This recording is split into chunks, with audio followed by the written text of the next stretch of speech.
Bonjour à toutes et à tous et bienvenue dans ce briefing des marchés du mardi 28 septembre 2021. Avant de débuter, comme d'habitude, je vous laisse prendre connaissance de l'avertissement légal sur les risques.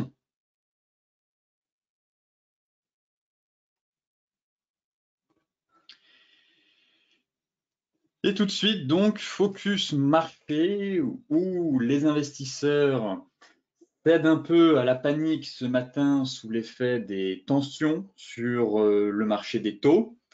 Et aussi avec des inquiétudes toujours en Chine, notamment avec le géant de l'immobilier chinois Evergrande.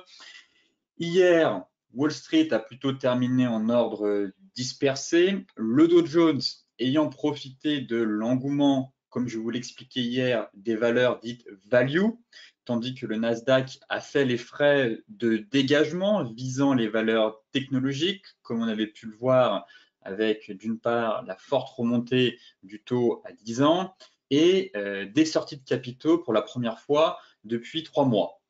Alors, l'intérêt des investisseurs pour les valeurs industrielles dites value s'explique notamment par les annonces faites de la Fed la semaine dernière, qui a prévenu qu'elle pourrait commencer à réduire ses achats d'obligations d'ici la fin de l'année et surtout engager plus tôt que prévu une dynamique de hausse de taux.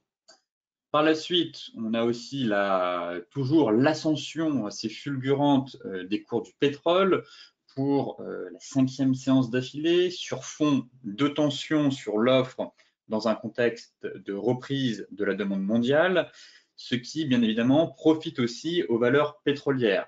Et Goldman Sachs a une fois de plus relevé sa prévision de prix du Brent pour la fin de l'année autour de 90 $, soit 10 $ de plus qu'auparavant, étant donné que les analystes tablaient sur un pétrole Brent autour de 80 $ d'ici la fin de l'année. Ce matin donc, en Europe, on évolue dans le rouge, pénalisé d'une part par le repli enregistré la veille du secteur technologique, sur fond quand même de nette remontée des rendements obligataires, on verra ça dans la partie macro, tandis que les valeurs pétrolières, elles, eh bien, continuent de profiter de la hausse des cours de l'or noir. Mais les motifs d'inquiétude persistent aussi bien au-delà, et particulièrement, encore une fois, en Chine, où des pénuries d'électricité ralentissent la production et pourraient perturber encore les chaînes d'approvisionnement. Enfin, on a aussi le dossier Evergrande, qui est toujours un peu en stand-by, étant donné que le promoteur immobilier, lourdement endetté, n'a pas versé les intérêts d'un emprunt obligataire qu'il devait honorer jeudi dernier. Néanmoins, il a 30 jours pour régler la situation.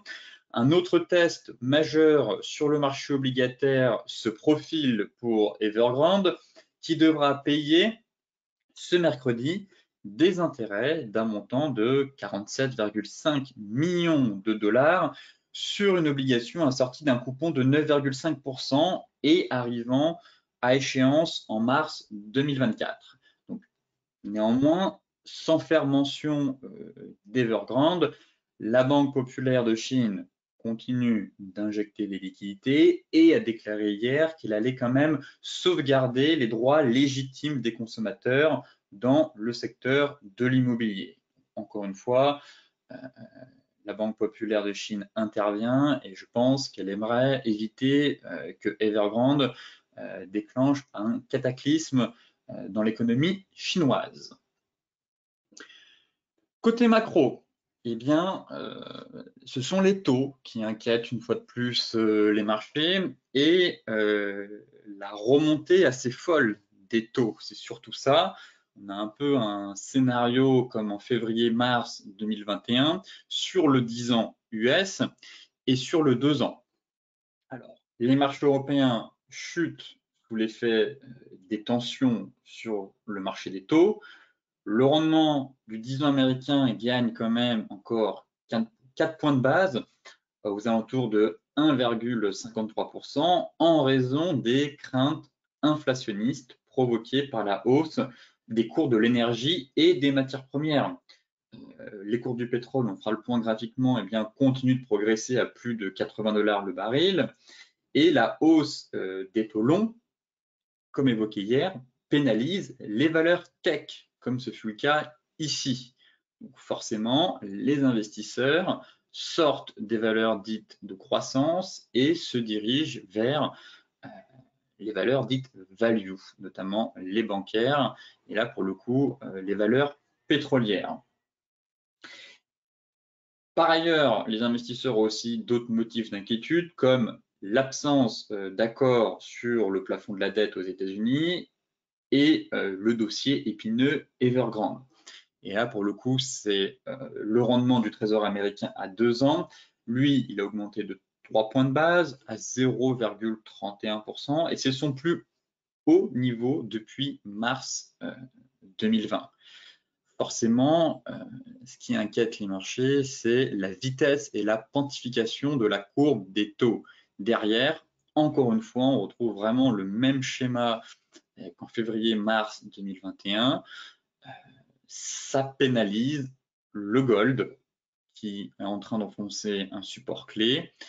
Et derrière, ça pénalise aussi les valeurs dites de croissance, donc notamment le secteur technologique. D'où mon invitation hier, notamment pour les traders sur actions, à se montrer plus prudents, à être plus sélectif maintenant sur certains titres, notamment sur le Nasdaq, et surveiller une rotation sectorielle qui pourrait se mettre en place à la suite de la remontée des taux. Enfin, comme je vous le disais, cette remontée des taux aussi s'explique par les inquiétudes, les craintes inflationnistes provoquées par la hausse des cours de l'énergie et des matières premières. Et ici, c'est le prix du gaz naturel en Europe qui est juste en train d'exploser. Et la crise énergétique que traverse l'Europe touche également le reste du monde. Et des milliers de personnes, plutôt des millions même de personnes à travers le monde vont ressentir, je pense, l'impact de la flambée des prix du gaz naturel cet hiver. Et effectivement, c'est assez impressionnant ce rallye qu'on a actuellement sur le prix du gaz, puisque les prix du gaz ont quasiment bondi de près de 500% au cours de l'année écoulée et sont proches même de certains records historiques. Donc, voilà aussi un autre élément qui inquiète les investisseurs, c'est tout simplement la flambée des prix qu'on a sur les matières premières. Et encore une fois, pour prendre un peu plus de recul et pas seulement cibler le gaz naturel, c'est l'indice Bloomberg Commodity Index, qui mesure justement, qui regroupe en tout cas le secteur des énergies, notamment des matières premières. Et ici, pareil, hein, on est en pleine accélération, on atteint de nouveau un plus haut annuel et on revient quand même de loin. Avant le Covid, on était l'indice stagné autour des 82. On est venu taper le support à 60. Bon, et depuis, c'est une ascension fulgurante et sans faille de l'indice Bloomberg Commodity Index. Donc forcément, ça pourrait, par la suite, si on accélère un peu trop, provoquer quelques tensions, à mon avis, sur les marchés boursiers. Côté graphique, concernant notre indice national, le CAC 40, finalement, il retombe. On est même venu combler le deuxième gap. Donc là, ce qui va m'intéresser, ça va être la touchette sur la Kijun.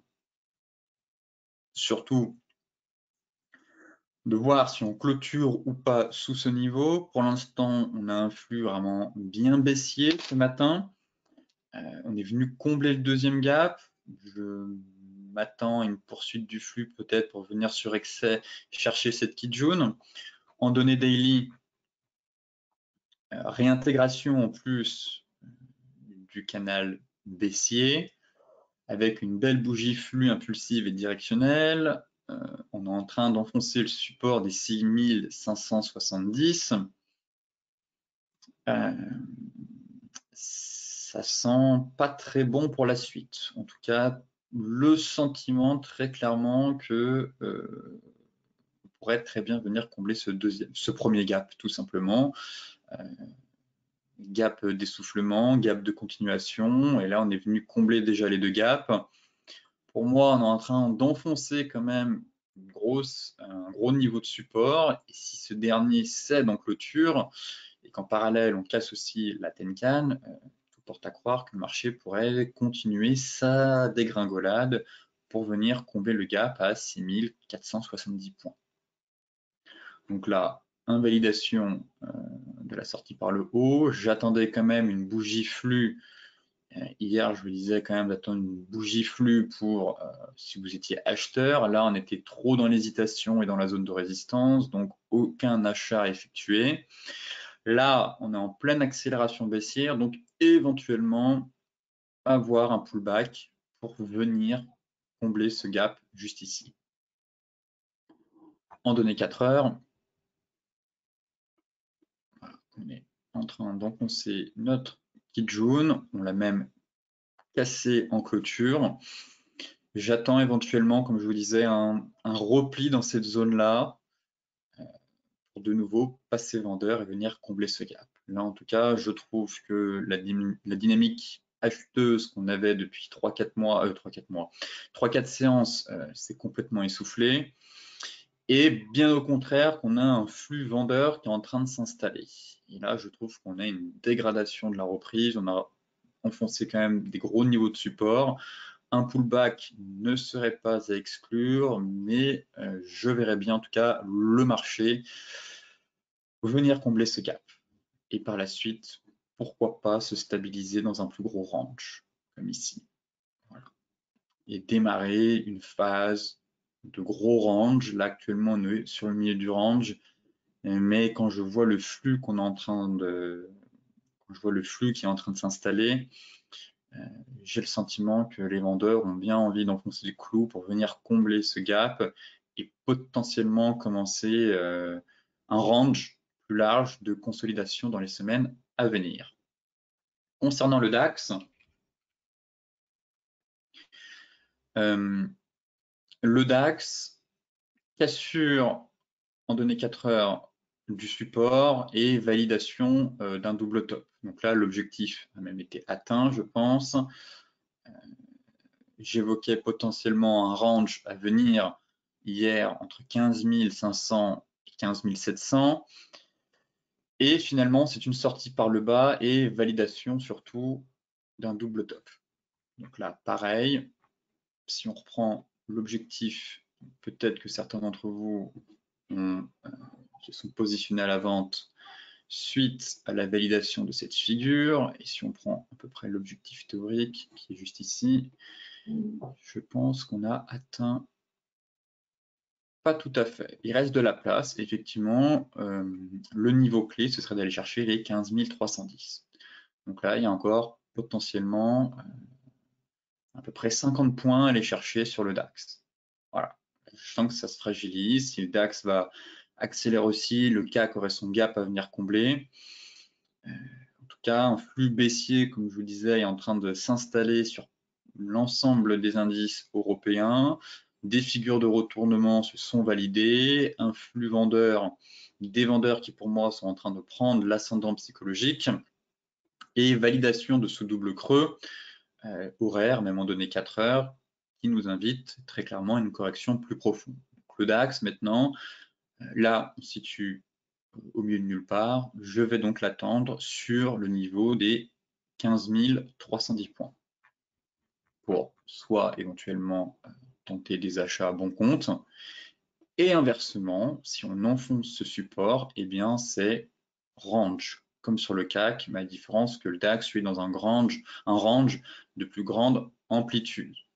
Et là, pareil, on a fait une rotation partielle, on a calé, on a une bougie flux directionnel impulsif. Donc, ça ne sert à rien de se mettre à contre-courant. On attend les niveaux clés pour intervenir, qui, selon moi, sont soit les 15 310 points, et derrière, retour sur la borne de base du range avec la moyenne mobile 200 qui devrait continuer de soutenir les prix. En attendant, je vise donc l'objectif théorique du double top qui nous donne environ 15 300, 15 310 points. Le Dow Jones, qui résiste plutôt bien, lui, mais pareil, qui est venu caler sur les 61,8 de Fibonacci. Là, les futurs sont dans le rouge. Pareil, toujours dans le range. Potentiellement une zone de vente intéressante, effectivement.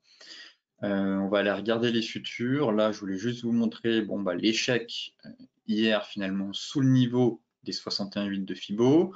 Pour moi, on est toujours très clairement dans un gros range sur le Dow Jones, très clairement.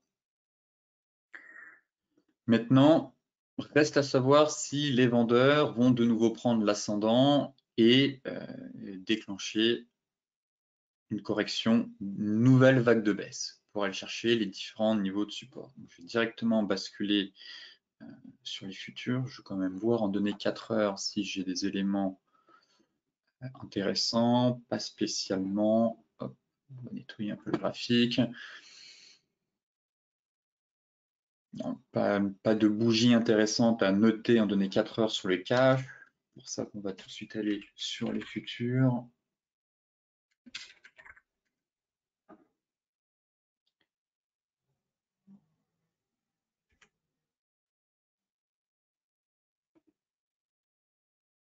Ouais, là, pour le coup, ça devient intéressant. Bel avalement baissier dans la zone. L'objectif majeur, ça pareil, on a parlé de ce double creux qui avait été atteint. Donc, hop, on va supprimer pour nettoyer un peu le graphique les objectifs théoriques.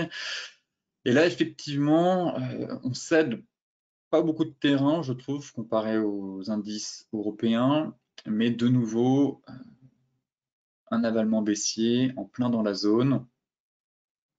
En données daily, c'est vrai que le chandelier n'est pas très joli. Très clairement, un peu ce doji, derrière ça cale.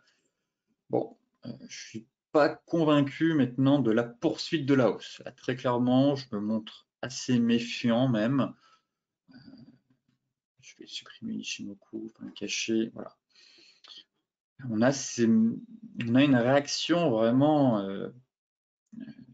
très précise sur ces zones clés, je trouve, qu'on a tracées sur le Dow Jones. Et là, actuellement, les bougies qu'on est en train de dessiner n'invitent pas une poursuite du flux haussier, mais bien au contraire, un peu un essoufflement et voire un repli à venir. Donc là, maintenant, pour moi, l'objectif majeur des 61,8 a été fait, l'objectif théorique du double creux.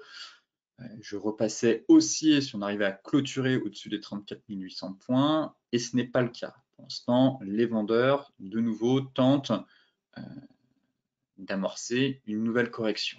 Et effectivement, données 4 heures, à voir avec l'ouverture cet après-midi, mais bon, si on ne parvient pas, en tout cas, de nouveau à recasser cette zone, j'ai bien peur qu'il faille passer de nouveau baissier sur le Dow Jones.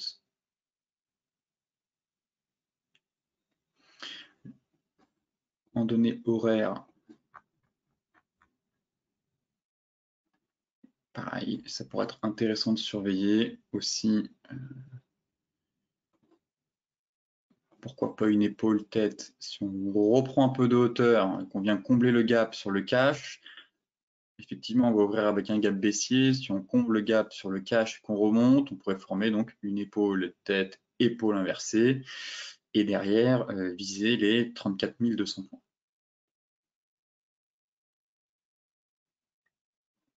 Voilà un peu le scénario, mais sentiment qu'une nouvelle baisse pourrait s'enclencher sur le Dow Jones. Et là, j'aime bien en tout cas ce scénario. Bon, et effectivement, si le Dow Jones parvient à combler le gap mais retombe derrière, on devrait former une épaule tête épaule horaire et derrière viser les 34 100, 34 200 points. Mais c'est vrai que ce chandelier-là, très clairement invite à la prudence, à une fin de hausse. On est sur un magnifique avalement baissier en plein dans la zone. Bon, sentiment en tout cas que les vendeurs sont en train de tenter quelque chose sur le Dow Jones. L'euro-dollar, bon, l'euro-dollar est en train d'annuler tout mon plan haussier suite à l'avalement. Bon, j'attends quand même confirmation, mais ça se dégrade. Très clairement, ça se dégrade de plus en plus. Le dollar se renforce. Quand je regarde le GBP-USD ou l'USD-Yen, même l'indice dollar qui a validé un double creux, c'est bon, le dollar est à deux doigts d'exploser, enfin de se renforcer très clairement. J'attends quand même confirmation avec la sortie par le bas du range en clôture, mais là l'avalement haussier, bon, même si le stop est placé juste en dessous, est complètement en train de dysfonctionner. Néanmoins, j'attends une clôture sous ce seuil. Et effectivement, si on clôture sous ce seuil, il n'y a plus rien en dessous. Pas grand-chose. Bon, ce serait les 1,1620.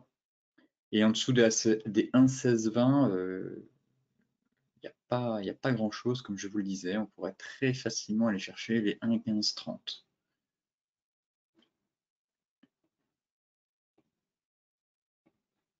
1,14,6, l'objectif théorique même. Bon, pas de plan en tout cas à proposer. En surveillance toujours de ce range. Et j'attends la clôture, tout simplement. Voilà, une clôture sous les mèches invaliderait très clairement l'avalement et ce serait poursuite du flux baissier pour aller chercher 1,1620, 1,1530. Là, le canal baissier est toujours en place. On évoquait potentiellement ce range hier. Bon,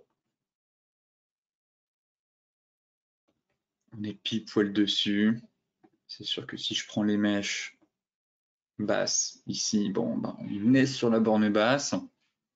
Très clairement, on se trouve à la croisée des chemins. J'ai absolument pas une bougie de retournement donnée 4 heures, un flux qui est toujours baissier, donc pas très envie de me positionner en tout cas à l'achat sur l'euro-dollar. J'aimerais une bougie flux ou un élément technique suggérant un retournement haussier. Pour l'instant, les vendeurs gardent la main, très clairement. On est toujours dans ce bas de range qu'on travaille. Et tout va se jouer dans la zone des 1,1665, 1,1680. Voilà. Donc là, on est sur le fil du rasoir et j'attends maintenant d'avoir un peu plus de visibilité pour me prononcer soit sur une nouvelle rotation des prix vers la borne haute, mais pour l'instant, ça s'annonce plutôt compliqué, ou très clairement, fin de consolidation, cassure par le bas du range, poursuite de la dynamique baissière en direction des 1,1620, puis 1,1530. Le GBP USD, c'est pareil. Finalement, après son bel avalement haussier, bon, logiquement, certains d'entre vous ont dû prendre des bénéfices sur le niveau des 50%, mais on est complètement en train de retomber aussi. Et pareil, on se trouve à la croisée des chemins une fois de plus. Potentiellement ce triangle, aussi un bas de range. On était tiraillé entre un triangle symétrique et un range de consolidation, étant donné qu'ici on n'avait eu qu'une rotation partielle. Et là, pareil, quand je vois la bougie les daily, bon, très clairement, on sent que les vendeurs sont en train de dominer. Donc là, pareil, avant de me prononcer, je vais quand même surveiller cette clôture. Mais très clairement, si on clôture sous le seuil psychologique des 1,36, le dollar devrait poursuivre, devrait continuer de se renforcer pour aller chercher 1,3460 et pourquoi pas retomber sur les 1,3350. Voilà le sentiment que j'ai sur les paires en dollars. Un dollar qui est très fort actuellement. Là, on est sur le seuil psychologique des 1,36. Voilà, on est sur ce niveau-là. On est en train de l'enfoncer. Hein.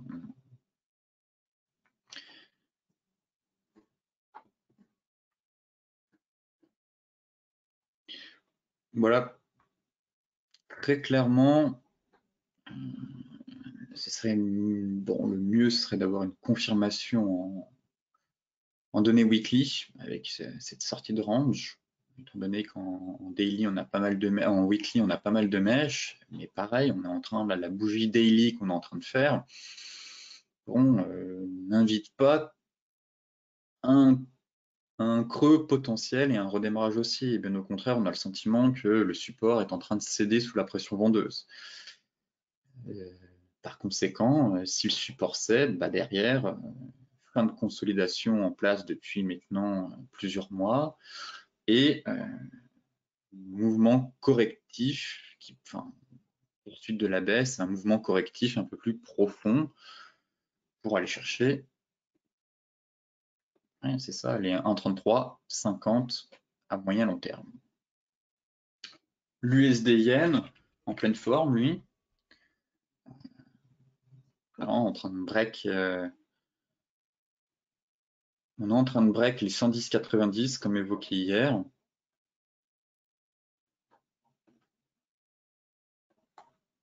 Sortie de triangle un peu en plus en données hebdomadaires.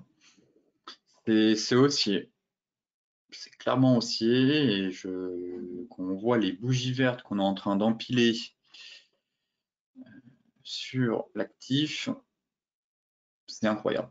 Enfin, on a très clairement un flux acheteur qui est en train de se mettre en place, qui s'est déjà mis en place depuis 1, 2, 3, 4, 5 séances. Et les acheteurs ne lâchent rien. On a zéro repli. Et on pourrait continuer d'accélérer, je pense. Là, le nuage va se redresser à la hausse. Maintenant, sur cette paire, je vais plutôt chercher des achats sur repli, très clairement. Car là, voilà, on a une belle dynamique haussière qui est en train de se mettre en place. Des plus bas, des plus hauts, de plus en plus haut. On est en train de casser toutes les résistances. On a un énorme flux acheteur qui ne manque pas de carburant et qui ne s'essouffle pas du tout. On empile des bougies vertes. Donc là, maintenant, sur cette paire, ce serait intéressant de travailler à l'achat sur les replis. Essayer d'affiner sur des unités de temps un peu plus courtes. Et pourquoi pas, comme ici, payer les cassures Tenkan Kijun, ça donne des belles accélérations. Si on revient un peu pour prendre justement Ishimoku pour rappel est un indicateur de tendance. Et donc là, on a une belle tendance et ce serait bien de monter dans le train et d'accompagner cette tendance le plus loin possible. Le gold.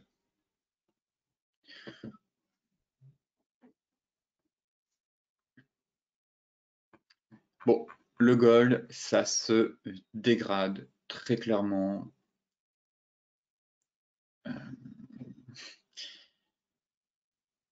Que voulez-vous? Remonter les taux du 10 ans US, du 2 ans US, hausse du dollar. Forcément, les investisseurs ne vont pas se positionner sur le gold. Et pour l'instant, je pense qu'il faut rester à l'écart. Très clairement, celles et ceux qui sont vendeurs, bravo à vous. TP 1700, 1700, 1790. Là, je vois pas ce qui pourrait empêcher le gold d'aller chercher ce niveau. Je vais enlever l'Ishimoku. Sortie de range, finalement. Sortie de range par le bas. Je ne vois pas d'autres gros niveaux de support. En fait, on travaillait les 1750, 1760. Et là, en tout cas à court terme, c'est trop tôt pour revenir sur le gold, je pense. Le gold n'a pas dit son dernier mot, très clairement. Je pense qu'il va revenir sur le devant de la scène peut-être un peu plus tard. Mais pour l'instant, ça se dégrade. Très clairement, la dynamique se dégrade. On est en train de repenser les supports. Donc la prochaine zone que je vais surveiller, ça va être la zone de polarité juste ici.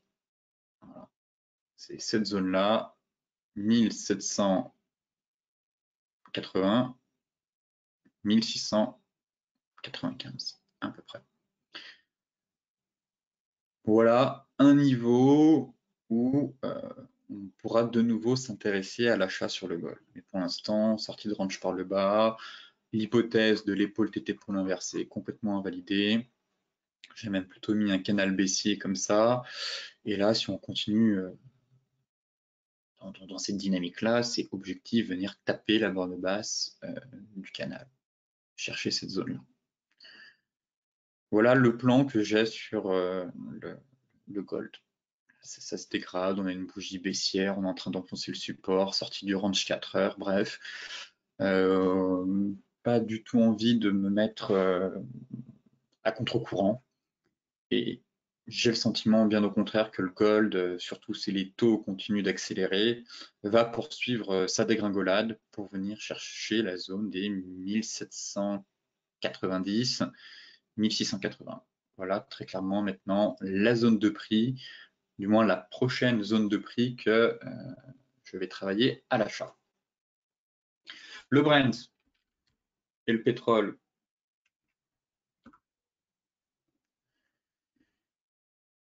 C'est toujours haussier. Encore une fois, on a un énorme flux acheteur. On est en train de casser la résistance. J'ai pas mis à jour mon graphique.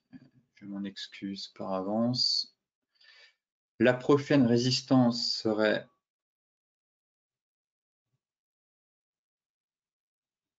82. 82, 73.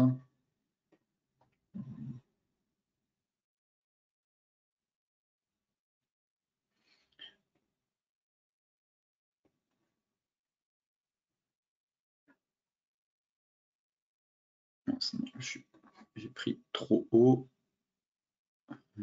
Effectivement, on a une zone ici. Décidément, je ne vais pas y arriver. Celle-là, on l'a déjà identifiée. Je vais la prolonger quand même. Et la deuxième zone,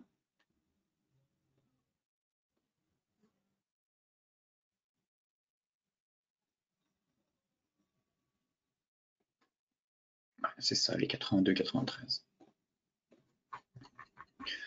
Bon, on est dans la zone, mais toujours pas de bougie de retournement. Et la prochaine zone à aller chercher, ce serait vers les 83. Je vais essayer d'affiner cette zone pour qu'elle soit 82-50, 84. Elle est un peu large. Je vais essayer d'affiner cette zone pour demain pour qu'elle soit un peu plus précise. En tout cas, pour l'instant, c'est toujours haussier. Je ne vois pas de bougie de retournement. La dynamique acheteuse ne semble pas non plus s'essouffler. Et en données 4 heures, on est bien orienté à la hausse, très clairement. Là, ce que je vais regarder,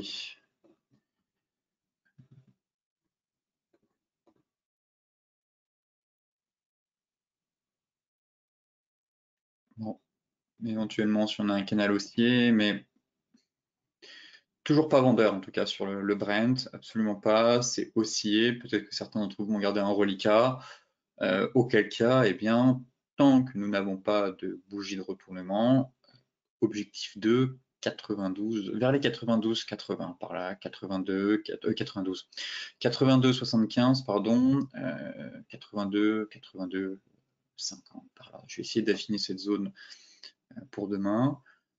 Certes, on est en train de former une petite divergence, elle n'est pas validée pour autant, et le problème, c'est que là on a tenu la zone, on est sur la résistance, donc il faudrait qu'on repasse sous les 79,50 pour qu'elle soit validée, et éventuellement espérer une correction. Voilà, au mieux, j'espère une correction pour l'instant sur le Brent, mais pas un retournement de tendance qui viendrait, qui créerait en tout cas une correction de marché en direction des 76 $. Pour l'instant, c'est haussier sur toutes les unités de temps, horaire 4 heures daily, les acheteurs gardent la main. Le light, c'est à peu près la même chose de toute façon, seulement que le light, on a déjà identifié la zone, et la zone, c'est les 78, à peu près. Voilà. C'est une zone de vente potentiellement qui va m'intéresser. Voilà. Là, elle est déjà tracée, déjà identifiée, elle est un peu plus large. J'aimerais de nouveau qu'on remonte un peu sur cette zone et qu'on observe des patterns par la suite.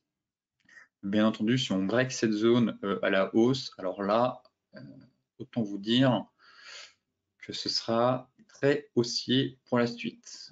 On pourrait même accélérer, je pense, en direction de la deuxième zone, vers les 86 $. Pour l'instant, voilà, on est sur une zone de polarité, une énorme résistance mensuelle, donc doigt sur la gâchette en surveillance d'un chandelier de retournement, nous indiquant un retournement à venir, ou du moins une correction, et derrière, pourquoi pas, partir dans un range.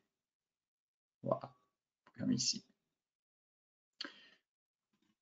Voilà mon scénario si les prix sont maintenus en échec sous cette résistance.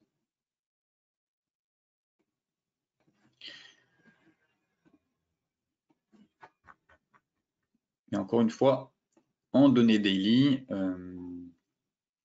c'est aussi on empile. Alors oui, on a limite un rallye, mais pour l'instant, ça reste haussier, tout simplement. Que ce soit en données même 4 heures, je vais nettoyer un peu le graphique. Même en données 4 heures, vous voyez que des plus bas, des plus hauts de plus en plus haut. Là, on a eu le rallye, on n'a aucune bougie de retournement. Voilà pourquoi j'aimerais bien maintenant que les prix viennent chatouiller un peu cette zone.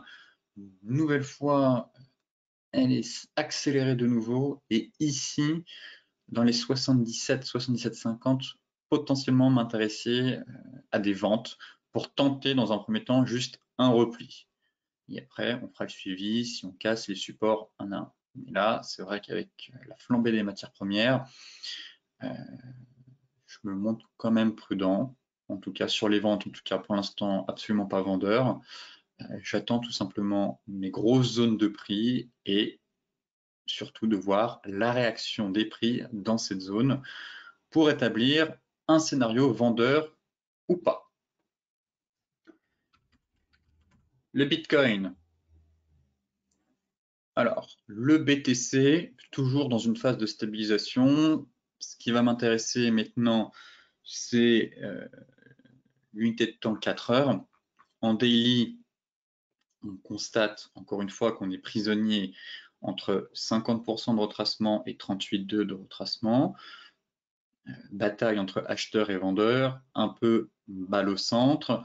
Pareil, on se trouve aussi à la croisée des chemins. Est-ce qu'on va break par le bas, accélérer et retomber sur les 38 000 $ ou break par le haut et accélérer en direction des 23,6 et pourquoi pas sortir par le haut de ce biseau pour aller chercher les 50 500 $.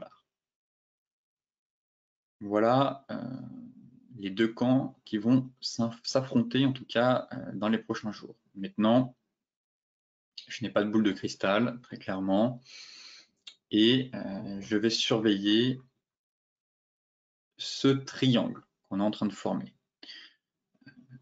Difficile de dire si on est vraiment dans un triangle ou un range un peu larvé, car effectivement, si on sort par le haut ici, acheter ici, c'est audacieux, étant donné qu'on est quand même sous support, mais potentiellement, ça pourrait être un déclencheur du prochain mouvement directionnel, et dans ce cas-là, casser cette zone. Mais d'un côté, être acheteur sous résistance, bon, c'est pas terrible. Et la même chose, si on break par le bas ce triangle, on va se retrouver de nouveau sous les 41 000. Effectivement, on a le sentiment qu'on évolue dans un triangle, mais j'aime pas quand les prix hésitent dans un triangle comme cela, à l'intérieur de deux gros niveaux clés. Pourquoi? Car on peut se prendre tout simplement des portes de saloon. Ça s'appelle aussi des bear traps ou des bull traps. Néanmoins, ce triangle semble pertinent dans sa configuration, mais j'attendrai par mesure de sécurité, notamment d'avoir une meilleure confirmation par les prix, la sortie et le franchissement d'une des 2 zones. Voilà mon avis en tout cas sur le BTC. Certes, un triangle, mais une crainte que si on sorte par le bas, eh bien, potentiellement qu'un bear trap se déclenche, ou par le haut qu'un bull trap, et qu'au final, on soit finalement, hier j'avais tracé un range, je voyais plutôt l'évolution dans un range. Effectivement, on a du mal à faire des rotations complètes de prix à l'intérieur de ce range, et on a le sentiment que l'évolution des prix se fait à l'intérieur d'un triangle. Mais pour moi, ce sont ces grosses zones-là à surveiller et qui vont très clairement derrière déclencher le flux directionnel à venir. Pourquoi pas? Après, je n'exclus pas, hein, c'est aussi possible que la sortie du triangle, effectivement, soit aussi valide et qu'en cas de cassure par le bas, eh bien, on aille chercher directement les 38 000 et qu'en cas de cassure par le haut, effectivement, le marché ait suffisamment de force pour break cette zone et l'oblique et repartir en avant. Je vous donne mon avis, en tout cas, sur le BTC. Pour ma part, j'évoquerai un plan vendeur ou acheteur en cas de cassure de la zone basse ou de la zone haute en clôture de bougie. Après, ça peut très bien être du bruit de marché, se faire des frayeurs, des mèches. Pour moi, ce qui va m'intéresser très clairement, ça va être la clôture de bougie daily sur le BTC.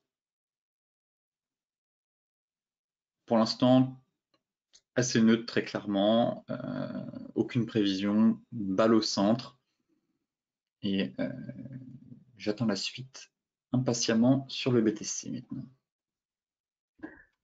L'Ethereum, pour terminer. Là en revanche, le range est plus propre. On a des belles rotations. Pareil, on peut faire de l'excès, étant donné que ici c'est de l'excès sur mèche. Vous voyez, hop, la zone tient et sur mèche, on est venu faire de l'excès. 2 fois de suite. Accélération, clôture au-dessus de la zone, accélération, clôture, de nouveau pareil. Et là, une nouvelle fois, on pourrait très bien faire tout simplement une rotation partielle. Mais, de nouveau, ce qui va m'intéresser, ce sera la clôture sous la zone. Une clôture daily sous les 2800 qui nous inviterait à une correction en direction des 61,8. Et là, encore une fois, pour moi, c'est l'unité de temps 4 heures voilà, que je surveille sur l'Ethereum. On est sur la zone, donc soit rotation partielle, on repart, on vise en haut, sinon, pourquoi pas une petite frayeur une nouvelle fois pour venir chercher la borne basse du range, et en cas de cassure, direction les 2500. Mais comme sur le BTC, j'attends vraiment une clôture de bougie sous l'une des 2 zones, soit sous ce niveau-là, soit au-dessus de cette zone-là. Mais bon, au-dessus de cette zone, logiquement, on aurait aussi une sortie par le haut du canal. Donc là, ça renforcerait vraiment le scénario aussi avec une reprise haussière en direction des 3700. Mais pour l'heure, le marché respire, comme sur le BTC, le marché se stabilise. Donc, très clairement, il faut laisser du temps au temps avant d'agir et de se positionner clairement sur l'un des 2 actifs. Écoutez, sur ce briefing des marchés touche à sa fin. Comme d'habitude, je vous souhaite une excellente journée, de très bons trades et je vous dis à demain pour un nouveau point complet sur la planète finance.